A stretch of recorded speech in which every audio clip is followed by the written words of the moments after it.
and gentlemen, and welcome once again to another episode of the CD Racoola Show. Today we'll be delving into Rob Zombie's 2007 remake of the film Halloween.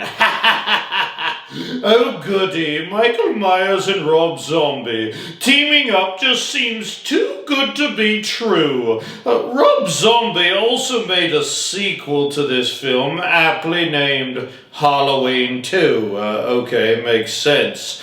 Before we start stabbing our way through this review, let's chat a little bit about Rob Zombie. Rob Zombie's real name is Robert Cummings. No wonder he changed it. He changed it actually in honor of the film White Zombie, that also just so happened to be his band's name, if you didn't know that. So yeah, this guy really likes horror film and media. Like, he really likes it. Obsessed is more like it. And you know what? I love him all the more for it. Rob Zombie is as close to Horror's version of a Renaissance man as we're going to get. Not only is he a rock star whom has played his music to sold-out crowds all over the world and sold millions of copies of his albums, he's obviously had some success here as a filmmaker. A few of his films that are highlights to me, and it kind of pains me that I have been such a lazy vampy and have yet to review any of these, but House of a Thousand Corpses, The Devil's Rejects, Lords of Salem, and The Three from Hell. My favorite Rob Zombie film being House of a Thousand Corpses. I just love me some Dr. Satan and Captain Spaulding. Really need to make a note to self to review House of a Thousand Corpses. In fact, I'll do that right now. Note to self. Need to review House of a Thousand Corpses. Also note to self, need to talk to neighbor the werewolf for the duty he left in my yard. Okay, back to this 2007 Halloween film. I was torn with this film, I really was. I liked lots of elements in this film. In fact, I liked pretty much everything about the film, except for one small part. I felt like the kid who played Michael Myers as a youngster was just a little too human for me. Being human is the worst thing anyone can be, by the way.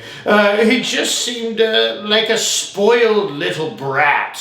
Just kind of took away a little bit of Michael Myers' mystique as his air as this invincible, unstoppable monster. You don't really want to think of Michael Myers as once being a normal, snot-nosed, bratty little kid living a somewhat normal existence in suburban America, you know. That being said, I did think it was cool to get a glimpse behind the curtain. And, you know, Rob Zombie gave us a little more background info on the man behind the monster, which was fun to see, you know, whether you loved it or hated it. I actually really liked both of Rob Zombie's versions of these Halloween films, though they kind of have had mixed reviews from everybody else. I liked it a heck of a lot more than his latest Monsters film. Yikes.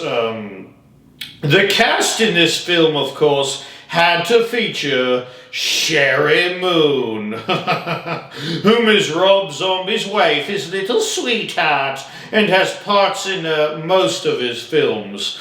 Although she has gotten offers from other filmmakers, which she has subsequently turned down, it seems she prefers to keep acting all in the family, sticking with her hubby as the director.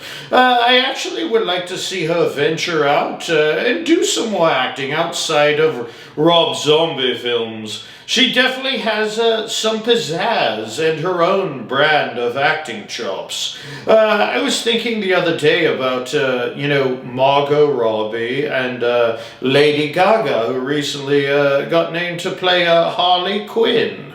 But I actually think Sherry Moon could also fit the bill as Harley Quinn. She's got beauty with a little bit of craziness and oftentimes a murderous side. Scout Taylor Compton, also in this film, playing Michael Myers' old nemesis, the babysitter, Laurie Strode. Thought she did a pretty good job in the film, not too bad, but hard to beat Jamie Lee Curtis.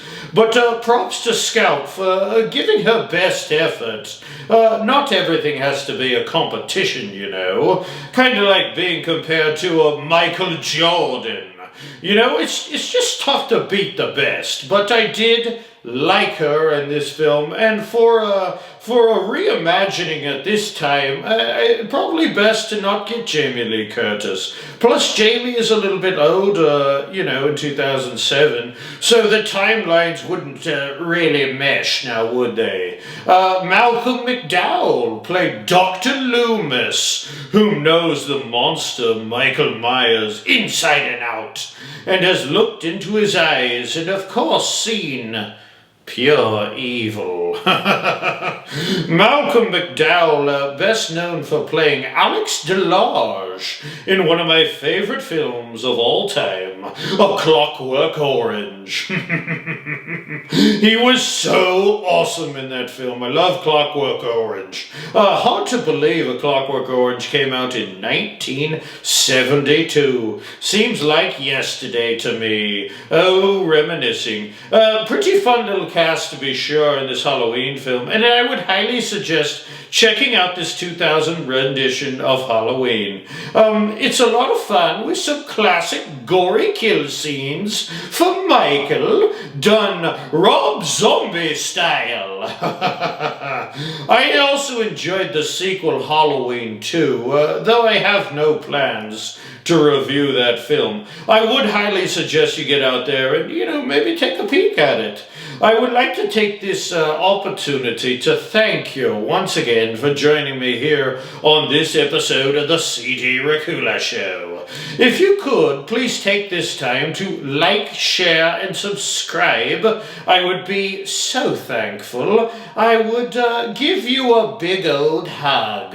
And once you get that one hug from old CD, that's the only hug you'll ever need. Please join me next episode when I review the original 1978 film Halloween. Nothing is better than the original. Till next time, my little blood bags, if you find yourself in Haddonfield, Illinois on Halloween and you go trick-or-treating house to house, probably best not to dress up as Michael Myers. They tend to get a little jumpy about that in Haddonfield. Ta-ta, ta-ta.